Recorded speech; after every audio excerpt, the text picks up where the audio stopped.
can't believe it! Oh, the Wyatt Six just beat up a mid-carder and two nobodies! Oh, it's Chubb Dallas! It's Eric Jubbin! It's Nicky Jubbs! It's Chubster Loomis! It's... I don't even know who that guy is. Thank you, Triple H! Triple H WWE is so good! Oh, Wyatt Six! Ah!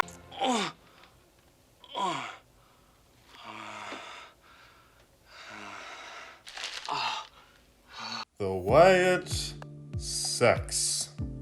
A tribute act to one of the most poorly booked performers of his generation.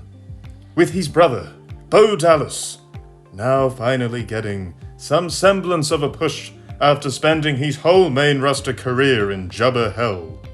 It's too late.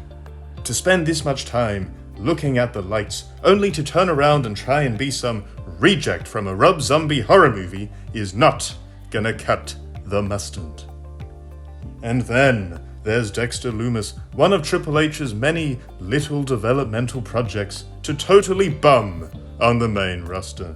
Staring about, trying to be menacing, his only other main contribution to the main roster is that bizarre feud where he stalked The Miz a little while back. And then there's Nikki Cross, one of the worst actors of all time, if you can call her that. Anyone who watched NXT when Malachi Black got taken out knows full well what I'm referring to. And as if that wasn't bad enough, Nikki ASH was an embarrassment. Not just to professional wrestling, oh no, but to life itself.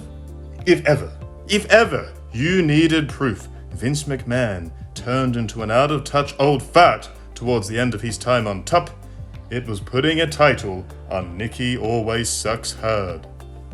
Eric Rowan, okay, he's actually kind of interesting, but much like Bo Dallas, too much time in Jabronyville to be all that credible. Never on the level of his old tag buddy Luke Harper either.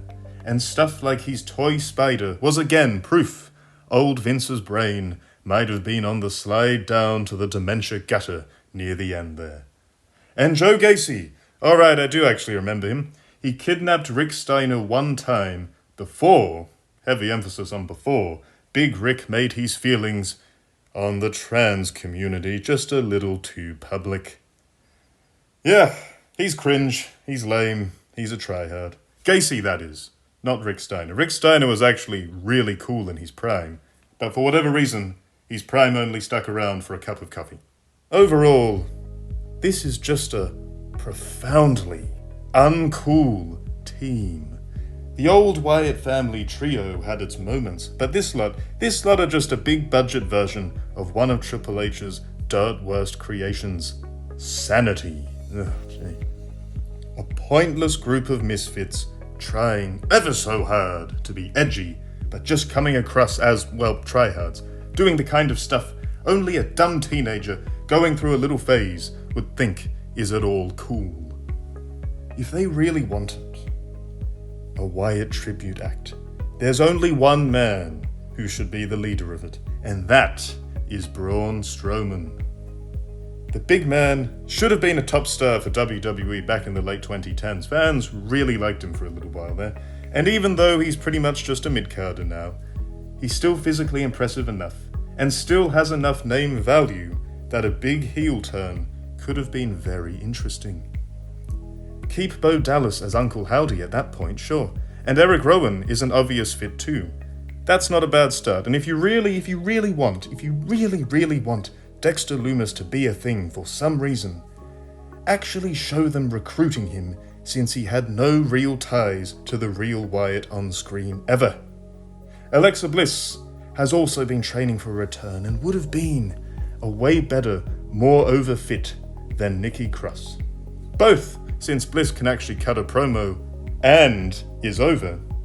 And also because she has a lot of storyline ties to both Strowman and Wyatt. And yes, I am aware she has some storyline ties to Cross as well, but I, and 99.9% of fans who watched at the time, just don't care.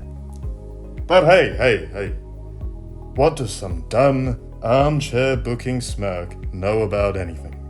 Clearly, despite the TV time, the creative geniuses in WWE don't see much top card potential in the Wyatt Six for now either. Their first feud is Chad Gable, a career mid-carder, super talented, and deserves better, by the way, I'm not hating on him, recently stripped of a likable babyface character infection in service of jobbing to Sami Lame. And who's with him? The Creed brothers, unproven talents from NXT. They've got potential for sure, but they're not anywhere near any decent level right now. It's not exactly setting the world on fire, and really, it's just a colourful undercard feud between some poorly booked talents who happen to have a bit of personality. The other problem here is a problem that actually plagued most of Bray Wyatt's career as well. Hocus pocus bullshit. When Wyatt first joined the main roster, he was a creepy swamp dweller with a little backwoods cult talking in riddles about the misery of modern life. It was pretty cool, bar that Kane feud, and Wyatt's promo abilities were drawing Jake Roberts comparisons. Once Bray Wyatt went full spookster though, and even stole The Undertaker's alleged magical powers, the toothpaste was out of the tube. It didn't help that for some reason Wyatt had to lose almost every big feud he entered either. It was just too corny, and in the years that followed, bug screenshots hit the ring during his WWE title match with Randy Orton. He got caught up in Matt Hardy's woken Matt horseshit, and then he got reborn as the Fiend. Once again, cool promo stuff. Those promos he did in that little Firefly Funhouse, really great. But it was all just leading to just Bray Wyatt in just a mask, trying real hard to be Jason Voorhees. It's just silly. We all know wrestling is a work, but half the fun is meant to be in the performers being able to just about convince us otherwise.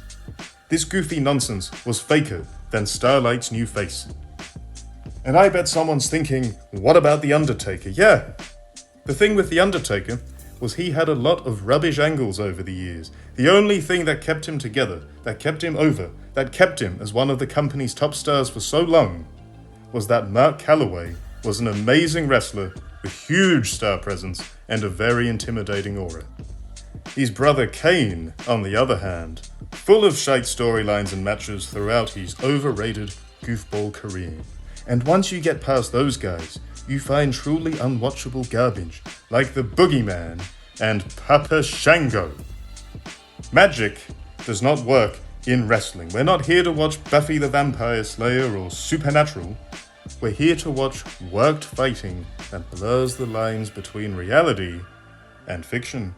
If I'm on the couch watching WWE, and someone walks in on, say, a Brock Lesnar or a Roman Reigns doing their thing, I'm not embarrassed to be watching it at all. If they walk in on someone pretending to be a hocus-pocus wizard in a wrestling ring, yeah, maybe I'd be slightly embarrassed. Depends on who it is who walks in.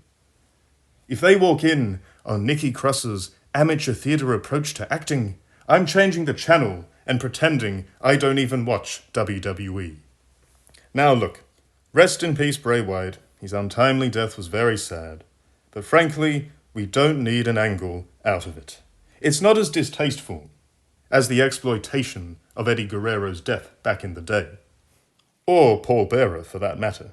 But it's similarly unnecessary and similarly destined to fizzle out.